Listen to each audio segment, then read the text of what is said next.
सभी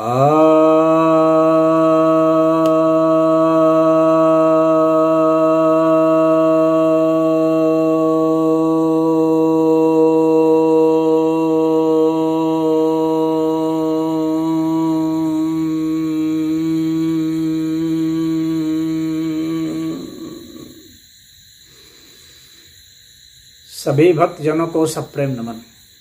दोस्तों, आज मैं आपके समक्ष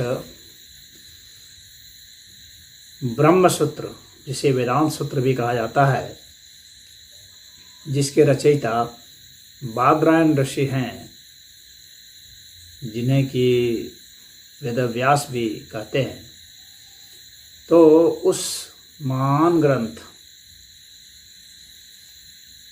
दर्शन शास्त्र का यह महानतम ग्रंथ है। महान नहीं, महानतम। तो इस महानतम ग्रंथ के पहले अध्याय के पहले पाद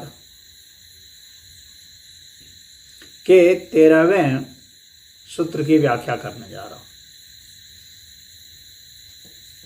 यह सूत्र कहता है, विकार शब्दानिति चेतना प्राचुर्यात्। अर्थात विकार शब्द का बोधक न होने के कारण यह प्रचुरता का बोधक होने के कारण भी है। अर्थात यहाँ पर इसके पिछला सूत्र में जो परमात्मा को आनंदमय कहा गया था, तो वहाँ पर जो ये मयट प्रत्यय है, तो उसका एक अर्थ तो विकार होता है।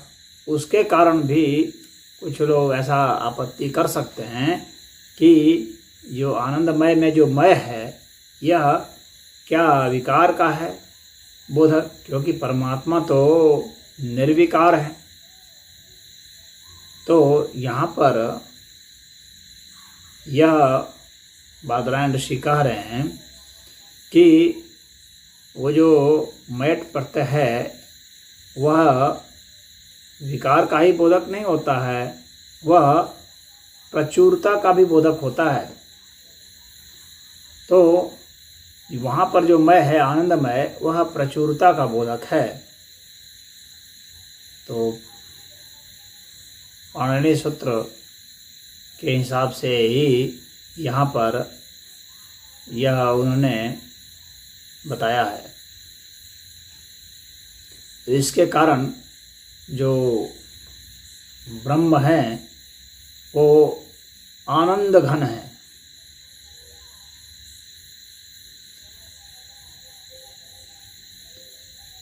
तो आनंद घन है, कहा है सच्चिदानंद घन।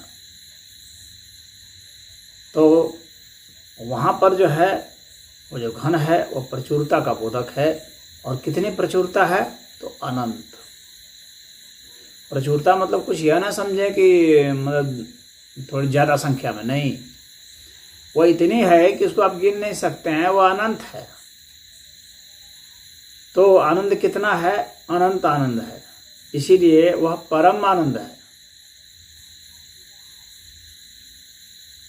तो वहाँ प्रचुरता का बोधक है, यानी आनंद जो है वह परमानंद है, यानी परमात्मा जो है परमानंद है। अगर परमानंद कहा जाए तो इससे आप समझ जाइए कि यह परमात्मा के लिए कहा जा रहा है।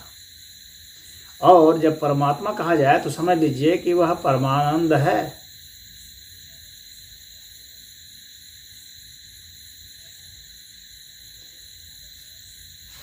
तो यहाँ पर जो वहाँ पर जो घन स्वरूप का जिक्र एक तरह से आता है शास्त्र में, तो आनंद घन का आता है। तो घन से आपको उसकी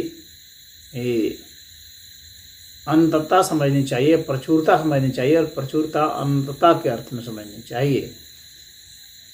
तो यह परम ब्रह्म परमेश्वर आनंद घन स्वरूप है। यही यहाँ पर इस सूत्र से समझाने की कोशिश हुई। ओम।